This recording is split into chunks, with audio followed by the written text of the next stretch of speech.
Revista Espírita. Quarto ano, 1861. Jornal de Estudos Psicológicos. Publicada sob a direção de Allan Kardec. Julho de 1861. Ensaio sobre a teoria da alucinação.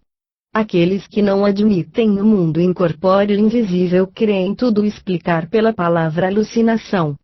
A definição desta palavra é conhecida, é um erro, uma ilusão de uma pessoa que crê ter percepções que ela realmente não tem. Academia.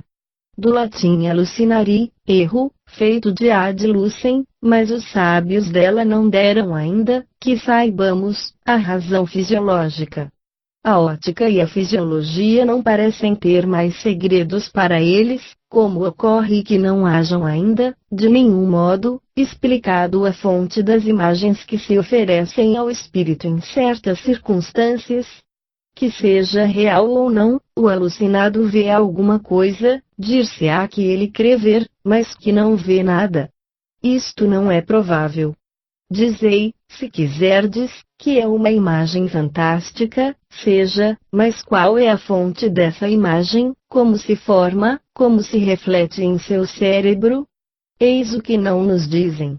Seguramente, quando ele crê ver o diabo com seus cornos e suas garras, as chamas do inferno, animais fabulosos que não existem, a lua e o sol que se batem, é evidente que aí não há nenhuma realidade, mas se é um jogo de sua imaginação, como ocorre que descreve essas coisas como se estivessem presentes. Há, pois, diante dele um quadro, uma fantasmagoria qualquer, qual é, então, o espelho sobre o qual se pinta essa imagem? Qual é a causa que dá a essa imagem a forma, a cor e o movimento? É do que, em vão, procuramos a solução na ciência. Uma vez que os sábios querem tudo explicar pelas leis da matéria, que deem, pois, por essas mesmas leis, uma teoria da alucinação, boa ou má, isso será sempre uma explicação. Os fatos provam que há verdadeiras aparições das quais a teoria espírita dá perfeitamente conta, e que só podem negar aqueles que não admitem nada fora do mundo visível, mas, ao lado dessas visões reais, há alucinações no sentido ligado a essa palavra. Isso não é duvidoso, o essencial é determinar os caracteres que podem fazê-las distinguir das aparições reais. Qual é a fonte dessas? São os espíritos que vão nos colocar no caminho, porque a explicação nos parece inteiramente na resposta dada à pergunta seguinte. Podem considerar-se, como aparições, as figuras e outras imagens que se apresentam, frequentemente, no primeiro sono ou simplesmente quando se fecham os olhos. Desde que os sentidos se atordoam, o espírito se desliga, e pode ver, ao longe ou perto, aquilo que não poderia ver com os seus olhos. Essas imagens são, algumas vezes, visões, mas podem ser também um efeito de impressões da visão de certos objetos deixadas no cérebro que delas conservam os traços, como conserva os dos sons. O espírito desligado vê, então, em seu próprio cérebro essas impressões, que ali se fecharam como sobre uma placa de daguerreótipo. Sua variedade e sua mistura formam conjuntos bizarros e fugidios, que se apagam quase logo, apesar dos esforços que se faz para retê-los. É a uma causa semelhante que é necessário atribuir certas aparições fantásticas, que nada têm de real, e que se produzem, frequentemente, no estado de enfermidade. Está reconhecido que a memória é o resultado das impressões conservadas pelo cérebro. Por que singular fenômeno essas impressões, tão variadas, se multiplicam e não se confundem nunca? Está aí um mistério impenetrável, mas que não é mais estranho do que aquele das ondulações sonoras que se cruzam no ar e não se tornam, por isso, menos distintas. Num cérebro sadio e bem organizado, essas impressões são limpas e precisas, em condições menos favoráveis, Elas se apagam ou se confundem, como fazem as impressões de um carimbo sobre uma substância muito sólida ou muito fluida, daí a perda da memória ou a confusão das ideias. Isso parece menos extraordinário, se admite, como em frenologia, uma destinação especial para cada parte, e mesmo para cada fibra do cérebro. Essas imagens chegadas ao cérebro pelos olhos, aí deixam, pois, uma impressão que faz que se lembre de um quadro como se o tivesse diante de si. Ocorre o mesmo com a impressão dos sons, dos odores, dos sabores, das palavras, dos nomes, etc. Como as fibras, órgãos destinados à recepção e à transmissão dessas impressões, estão aptas a conservá-las, tem-se a memória das formas, das cores, da música, dos números, das línguas, etc. Quando se representa uma cena que se viu, isso não é senão um assunto de memória, porque, em realidade, não se vê, mas, num certo estado de emancipação, a alma vê no cérebro e aí reencontra essas imagens, sobretudo aquelas que aferiu mais segundo a natureza das preocupações ou das disposições do espírito, ela aí reencontra a impressão das cenas religiosas, diabólicas, dramáticas ou outras que viu em uma outra época em pintura, em ação, em leituras ou relatos, porque as narrações deixam também impressões. Assim, a alma vê realmente alguma coisa, é a imagem de alguma sorte daguerreotipada no cérebro. No estado normal, essas imagens são fugidias e efêmeras, porque todas as partes cerebrais funcionam livremente, mas no estado de enfermidade, o cérebro está sempre mais ou menos enfraquecido, o equilíbrio não existe mais entre todos os órgãos, alguns somente conservam a sua atividade, ao passo que outros estão de algum modo paralisados, daí a permanência de certas imagens que não estão mais apagadas, como no estado normal. Pelas preocupações da vida exterior, daí a verdadeira alucinação, a fonte primeira das ideias fixas. A ideia fixa é a lembrança exclusiva de uma impressão, a alucinação é a visão retrospectiva, pela alma, de uma imagem impressa no cérebro.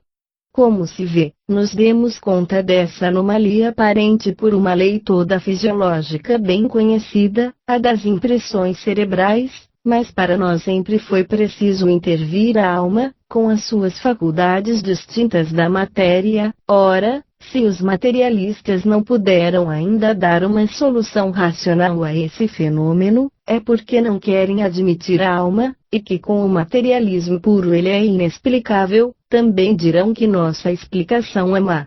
Por que fazemos intervir um agente contestado por quem? Por eles, mas admitido pela imensa maioria desde que há homens sobre a terra, e a negação de alguns não pode fazer lei. Nossa explicação é boa, damo-la por aquilo que ela pode valer, e querendo-se, a título de hipótese, na espera de melhor, ela tem pelo menos a vantagem de dar, à alucinação, uma base, um corpo, uma razão de ser, ao passo que, quando os fisiologistas pronunciaram suas palavras sacramentais de superexcitação, de exaltação, de efeitos da imaginação, nada disseram, ou não disseram tudo, porque observaram todas as fases do fenômeno. A imaginação desempenha também um papel que é necessário distinguir da alucinação propriamente dita, embora essas duas causas estejam frequentemente reunidas, ela empresta a certos objetos formas que eles não têm, como faz ver uma figura na lua ou animais nas nuvens. Sabe-se que, na obscuridade, os objetos revestem aparências bizarras, na falta de poder distinguir-lhes todas as partes, e porque os contornos aí não estão nitidamente acusados. Quantas vezes, à noite, num quarto, uma veste dependurada, um vago reflexo luminoso, não pareceram ter uma forma humana aos olhos de pessoas que estão de sangue frio. Se o medo a isso se junta, ou uma credulidade exagerada, a imaginação faz o resto. Compreende-se, segundo isso, que a imaginação possa alterar a realidade das imagens percebidas durante a alucinação e lhes dar formas fantásticas. As verdadeiras aparições têm um caráter que, para um observador experimentado, não permite confundi-las com os efeitos que acabamos de citar. Como podem ocorrer em pleno dia, deve-se desconfiar daquelas que se crê ver à noite, com medo de ser vítima de uma ilusão óptica. Aliás, nas aparições como em todos os outros fenômenos espíritas, o caráter inteligente é a melhor prova de sua realidade. Toda aparição que não dá nenhum sinal inteligente pode ser temerariamente colocada na classe das ilusões. Os senhores materialistas devem ver que lhes concedemos larga margem. Tal qual é a nossa explicação da razão de todos os casos de visão? Certamente que não, e colocamos a todos os fisiologistas o desafio de dar uma só, de seu ponto de vista exclusivo, que as resolve todas. Portanto, se todas as teorias da alucinação são insuficientes para explicar todos os fatos, é que há outra coisa mais do que alucinação propriamente dita, e essa alguma coisa não tem a sua solução senão na teoria espírita, que as encerra todas. Com efeito, examinando-se com cuidado certos casos de visões muito frequentes, ver-se-á que é impossível atribuir-lhes a mesma origem da alucinação. Procurando dar desta uma explicação provável, quisemos mostrar em que ela difere da aparição. Num e noutro caso, é sempre a alma que vê e não os olhos. No primeiro ela vê uma imagem interior, e no segundo uma coisa exterior, podendo-se assim exprimir. Quando uma pessoa ausente, da qual não se pensa de nenhum modo, que se a crê em muito boa saúde, se apresenta espontaneamente, então quando se está perfeitamente desperto, e vem revelar as particularidades de sua morte, que ocorreu nesse momento mesmo, e da qual, consequentemente, não se podia ter conhecimento, não se pode atribuir o fato nem a uma lembrança, nem a uma preocupação do espírito. Supondo que se tenham tido apreensões sobre a vida dessa pessoa, restaria ainda para explicar a coincidência do momento da morte com a aparição, e sobretudo as circunstâncias da morte, coisas que não se pode nem conhecer nem prever. Podem, pois, classificar-se entre as alucinações as visões fantásticas que nada têm de real, mas não ocorre o mesmo com aquelas que revelam atualidades positivas, confirmadas pelos acontecimentos. Explicá-las pelas mesmas causas seria absurdo, e seria mais absurdo ainda atribuí-las ao acaso, essa razão suprema daqueles que nada têm a dizer. Só o Espiritismo pode dar-lhes uma razão pela dupla teoria do perispírito e da emancipação da alma, mas como crer na ação da alma, quando não se admite a alma? Não tendo nenhuma conta do elemento espiritual, a ciência se encontra na impossibilidade de resolver uma multidão de fenômenos, e cai no absurdo querendo tudo relacionar ao elemento material. É na medicina, sobretudo, que o elemento espiritual desempenha um papel importante. Quando os médicos derem conta dele, se enganarão menos frequentemente do que não o fazem, aí aurirão uma luz que os guiará, mais seguramente, no diagnóstico e no tratamento das enfermidades. É o que se pode constatar, desde o presente, na prática dos médicos espíritas, cujo número aumenta todos os dias. Tendo a alucinação uma causa fisiológica, encontrará, disso estamos certos, um meio de combatê-la. Conhecemos um deles que, graças ao Espiritismo, está no caminho de descobertas da mais alta importância, porque o fez conhecer a verdadeira causa de certas afecções rebeldes à medicina materialista. O fenômeno da aparição pode se produzir de duas maneiras: ou é o espírito que vem encontrar a pessoa que vê, ou é o espírito desta que se transporta e vai encontrar o outro. Os dois exemplos seguintes nos parecem caracterizar perfeitamente os dois casos.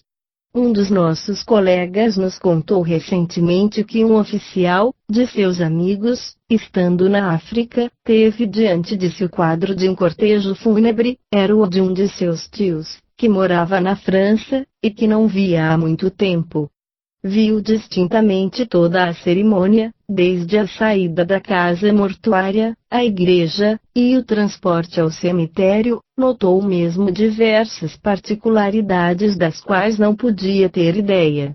Nesse momento estava desperto, e, todavia, num certo estado de absorção do qual não saiu senão quando tudo desapareceu.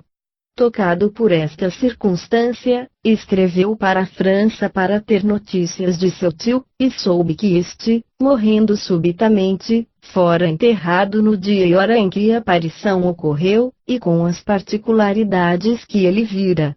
É evidente que, nesse caso não foi o enterro que veio procurá-lo, mas ele que foi procurar o enterro, do qual teve a percepção por um efeito de segunda vista. Um médico de nosso conhecimento, o Sr. Félix Malo, havia cuidado de uma jovem, mas, achando que o ar de Paris lhe era contrário, aconselhou a ir passar algum tempo com sua família, na província, o que ela fez. Há 6 meses dela não ouvira falar e nem pensava nela mais, quando uma noite, pelas 10 horas, estando em seu quarto de dormir, ouviu bater à porta de seu gabinete de consulta. Crendo que vinha ser chamado por um enfermo, disse-lhe para entrar, mas ficou muito surpreso em ver, diante de si, a jovem mulher em questão, pálida, com a roupa que a conhecera, e que lhe disse com um muito grande sangue frio: Sr. Malo, vim dizer-lhe que morri. Depois ela desapareceu. O médico, tendo-se assegurado de que estava bem desperto, e que ninguém entrara, fez tomar informações, e soube que esta jovem mulher morrera na mesma noite que lhe aparecera. Aqui, foi bem o espírito da mulher que veio procurá-lo. Os incrédulos não faltarão de dizer que o médico poderia estar preocupado com a saúde da sua antiga enferma, e que não há nada de espantoso naquilo que previu a sua morte, mas que expliquem o fato da coincidência de sua aparição com o momento de sua morte, então que há vários meses o médico dela não ouvira falar.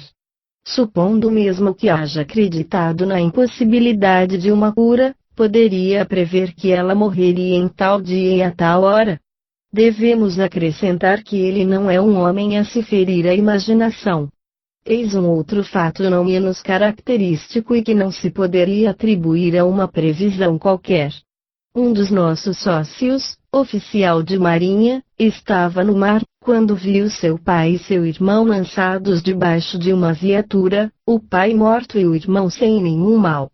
15 dias depois, tendo desembarcado na França, seus amigos procuraram prepará-lo para receber uma triste novidade. Não tomeis tantas precauções, disse-lhes, eu sei o que quereis me dizer, meu pai está morto, há 15 dias que o sei.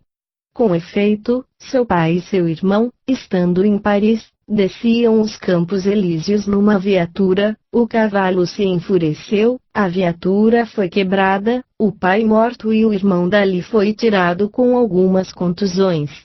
Estes fatos são positivos, atuais, e não dirão que são lendas da Idade Média. Que cada um recolha as suas lembranças, e ver-se-á que são mais frequentes do que não se crê. Perguntamos se tem algum dos caracteres da alucinação. Pedimos igualmente aos materialistas para dar uma explicação do fato relatado no artigo seguinte.